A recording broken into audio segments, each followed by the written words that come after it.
तो इस सेगमेंट को आज शुरू करते हैं प्रिलिमिनरी 2023 के सेट ए की फर्स्ट क्वेश्चन के साथ। ये क्वेश्चन है ज्योग्राफी से और ये एक स्टैटिक नॉलेज का क्वेश्चन है।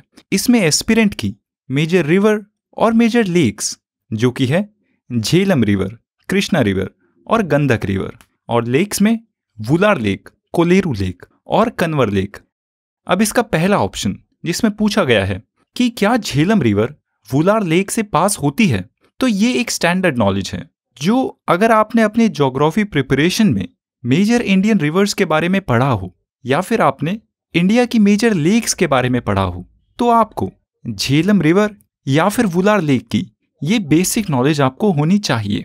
और वुलार लेक का एक बेसिक फैक्ट ये है कि जम्मू एंड कश्मीर में लोकेटेड ये लेक एक रामसर साइट है और इसको झेलम रिवर फीड करती है। तो इस क्वेश्चन का पहला ऑप्शन इजी है which can be confidently assumed to be true.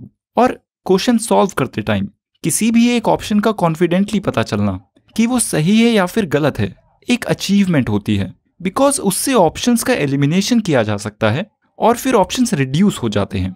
तो जब अब इस केस में हमें कॉन्फिडेंटली पता लग गया है कि फर्स्ट ऑप्शन इज करेक्ट, तो अब देखते हैं कि इससे कौन से ऑप्शन एलिमिनेट हो सकते हैं। एंड सरप्राइजिंगली ये एक नए टाइप का क्वेश्चन है जिसमें एलिमिनेशन का कोई स्कोप है ही नहीं। और इस साल प्रिलिमिनरी में इस टाइप के काफी क्वेश्चंस पूछे गए थे और क्योंकि ये क्वेश्चंस काफी हद तक लक बेस्ड भी होते हैं, इस वजह से यूपीएससी के इन टाइप के क्वेश्चंस को इंट्रोड्यूस करने के स्टेप को काफी क्रिटिसाइज भी किया गया था। But as an aspirant you can not do anything about it. और अब हम इस क्वेश्चन में आगे बढ़ते हैं। Let's move on to the second option जिसमें पूछा गया है कृष्णा रिवर कोलेरू लेक को फीड करती है। क्या ये स्टेटमेंट सही है या गलत है? तो इस ऑप्शन में दो टॉपिक्स की नॉलेज को टेस्ट किया गया है, कृष्णा रिवर और कोलेरू लेक, और ये दोनों ही मेजर टॉपिक्स हैं जो कि एक्सपेक्टेड है कि आपको पता होने चाहिए। कृष्णा रिवर जिसकी बात करें तो पुणे के महाबलेश्वर में ओरिजिनेट होने वाली ये एक मेजर रिवर है। पेनिनसुलर इंडिया की ये second largest river Maharashtra, Karnataka, Telangana और आंध्र प्रदेश से गुजरती है। कोलेरू लेक की बात करें तो ये आंध्र प्रदेश में कृष्णा और गोदावरी के डेल्टास के बीच में लोकेटेड है।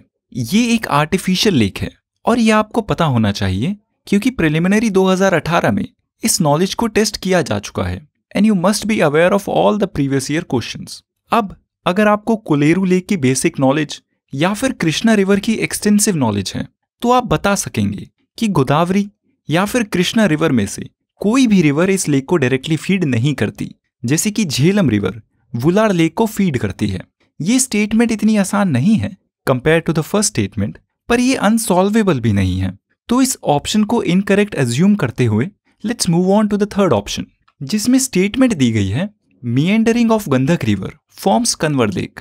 अब इस ऑप्शन में दो स्टैटिक कंसेप्ट्स हैं, गंधक रिवर और कन्वर लेक। अब गंधक एक प्रोमिनेंट रिवर है जिसके बारे में एक्सपेक्टेड है कि आपने पढ़ा हो अपने मेजर रिवर्स ऑफ इंडिया की प्रिपरेशन के दौरान, पर फिर भी ये एक्सपेक्ट नहीं किया जा सकता कि आप अपनी गंधक रिवर की नॉलेज से ये बता देंगे कि इसकी मिएंडरिंग से कन्वर लेक बनती है या नहीं।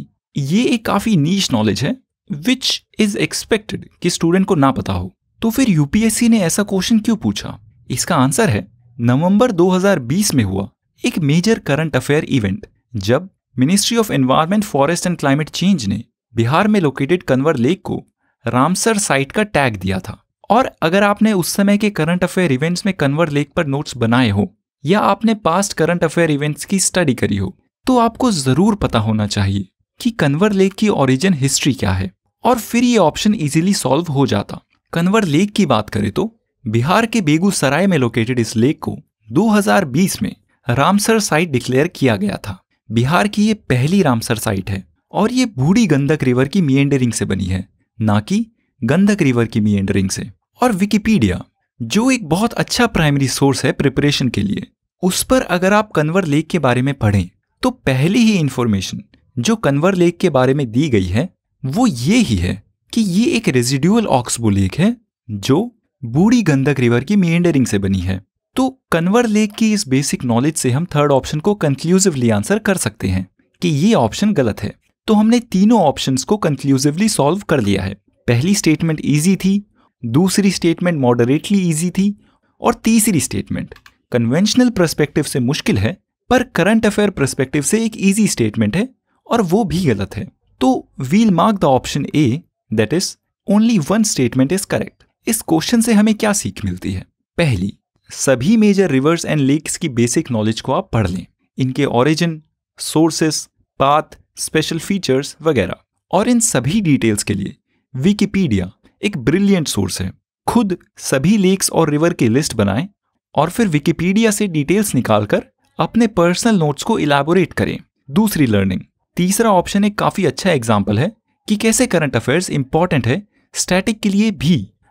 अगर आप खुद अपनी प्रिपरेशन से मेजर लेक्स की लिस्ट बनाते तो हाई चांसेस थे कि आप कन्वर लेक को उस लिस्ट में इंक्लूड ना करते, क्योंकि ये एक माइनर लेक है।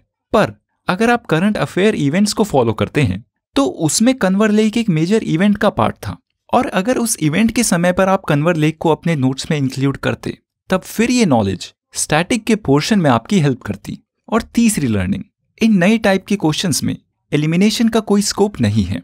तो अगर आपको एक भी स्टेटमेंट नहीं पता then you are as worse as knowing nothing. ऐसे केस में अगर आप गेस करते हैं तो रिस्क के चांसेस हाई हैं। ऐसी सिचुएशन के लिए प्रिपेयर होने के लिए आप खुद क्वेश्चंस की प्रैक्टिस करें और अपनी स्ट्रैटेजी बनाएं कि आपको ऐसे सिनेरियो में क्या करने से बेस्ट रिजल्ट मिल रहे हैं। आपको उन्हें अटेम्प्ट करना चाहिए या छोड़ देना चाहिए।